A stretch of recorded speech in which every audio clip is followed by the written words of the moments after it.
In an exclusive interview with Arise correspondent Atiku, former Vice President of Nigeria Atiku delivered a stark warning about the state of democracy in the country, following President Tinubu's declaration of a state of emergency in Rivers and the suspension of Governor Sim Fubara. Atiku did not mince words, describing Nigeria's democratic health as being in dire place. He further accused the National Assembly of deep-seated corruption, singling out the Senate President Akpabio in a scathing critic. Let's take a look. You see, in 2019, when I won the ticket in Port Harcourt,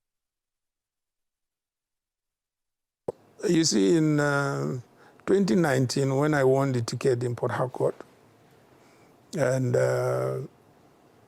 I came back here and then went straight to Abeokuta to meet my boss, President Obasanjo, and told him, Mr. President, I have got the ticket.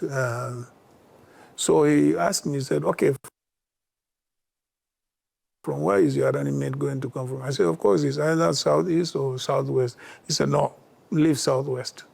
You see, in 2019, when I won the ticket in Port Harcourt, and I came back here and then went straight to Abeokuta to meet my boss. Oh, well, that's just a short excerpt from the interview, Arise exclusive, with former Vice President and also former presidential flag bearer of the PDP in the last elections, Alhaji Atiku Abubakar, where he sat down with Adesua Giwa-Osagi, and he touched on a number of things, some of which have made headlines, as you would imagine, and primarily that on his statement or comments on the current Senate President, God's will, Akpabio. Strong allegations there. He said that he knew him. The words he used is that he's been known to abuse women. I would have loved for more context or wider conversation around that, and maybe in the next few days he will provide more information and maybe even proof, just so that he's not accused of defamation. Rufai, I don't know if you've seen the fuller interview. Yeah. And we played it earlier today during daybreak, and hopefully in the course of the day on Arise News, we're going to play it at different points. I mean, pretty much the main talking points in what the full interview will probably be around politics, coming together for coalition, where he told the story of in 2015, where that the other people too did come together, but somebody emerged in the end. So probably conversations are on as regards that. And he also, talked about the Akpabio case, which he who alleges must prove. Yeah.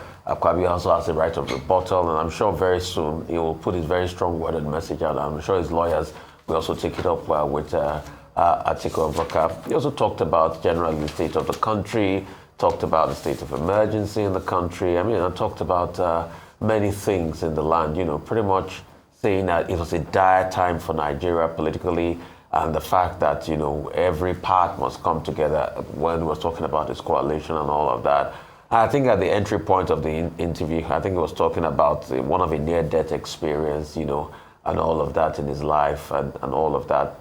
Also talked through a little bit about his time in 1993. And I think when they were in the running for who was going to emerge, where he also said that I think King Ibe had made a deal with most of the SDP governors, and that was why they used him as a running mate, and that he was left out, pretty much telling the story around, 1993. And in fact, I think the word precisely that he used was the fact that King Ibe had facilitated most of the SDP governors getting their ticket, and that's why they pretty much supported him to be MK Abiola's running mate. Thank you very much, Rufai. I'm sure we're definitely going to have more time to have conversations around this. We have the video now, so let's play that so people can watch and see what he said himself. A 6-minute excerpt from the interview done by Adesua Giwa-Osagi with Alhaji Atiku Abubakar. The last election was 2023. When you decided not to pick the current minister of the FCT, Nyesom Wike, as your running mate, and some people believe that might have cost you the election. Do you regret not choosing Wike as your running mate? No, not at all. Because, you see, in 2019, when I won the ticket in Port Harcourt, and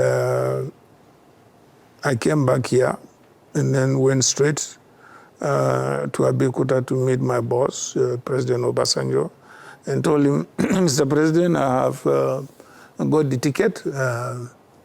So he asked me, he said, okay, from where is your running mate going to come from? I said, of course, it's either southeast or southwest. He said, no, leave southwest. Because I was there for 8 years. Go to southeast. I said, okay, sir. Do you have anybody in mind? He said, yes. The first person he suggested was Ngozi Okonjo-Iweala. So I told him Ngozi was not a member of our party. I believe if I forward the name to the party, they will reject. He said, okay. He said, what about Soludo? I said, Soludo too was not a member of our party, so they will not accept. And I said, what about Peter Obi? I said, Peter Obi is a member of the party. He said, okay, take him. I said, okay, sir. So that was it. That was it. So I came back here in this very same building, very same room, and some morning meeting of the party leaders. Then I was cited by Uche Secondus and others, including Wike himself, Tambuwal. I remember there were about 7 of them. I said, look, I have been to my boss, and this is what he said. Do you have any objection? You are leaders of the party and also leaders of the governance forum. They said, no, we don't have objection. I said, okay, go and announce. Now, I came under a lot of criticism after that. They said I did not consult with the party enough. So in 2023, I threw the whole thing to the party. I said, okay, set up a committee and recommend 3 people for me to pick as running mate. And they set up a committee, and they came with a recommendation, number 1, number 2, and number 3. So I picked number 1. Who are the other 2? Number 1, I'm guessing, was Okowa. Yes, and the other one was Wike. I think number 2, and number 3, I don't... No. Yeah. Udom. Udom, that's right. So you didn't pick Wike solely because he was the number 1? He wasn't. But now you formed a coalition, and included in that coalition is Nasir El-Rufai and possibly Peter Obi. People are asking how successful that coalition can be going into 2027 if everyone heading the coalition wants to be president. So who do you think is going to head the coalition, and are you going to run for president again? We had a similar, what will I say, merger in 2014. I mean, excuse me. Sorry, sir. And there were about 4 of us, is it 2 or 3? We all ran for president, and one of us emerged, and we all supported the one who emerged, and he won. So you're going to run again? I don't know, because there has to be, first of all, a viable platform, and more than any other time in the political history of this country, particularly since the return of democracy, I have not seen Nigeria in dire need of, an experience and credible leadership than this time. Yeah.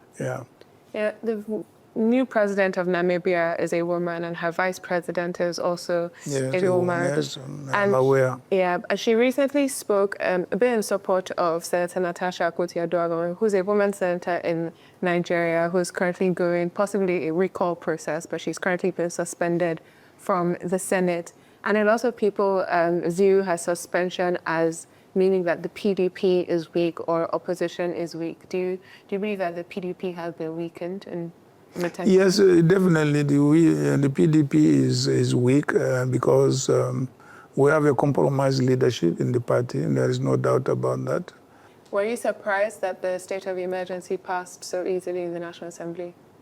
I was not surprised because I know the leadership is corrupt. I have no apologies about that.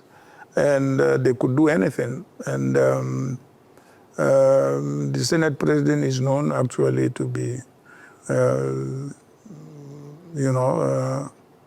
be having those type of character, even when he was a governor. So I got the reports quite a lot. You got reports that when Akpabio was a governor, he was corrupt. He was corrupt. Not only he was corrupt, but he was also in the habit of abusing, women. Yeah. Oh, you got those reports before? Yeah, I got that report before.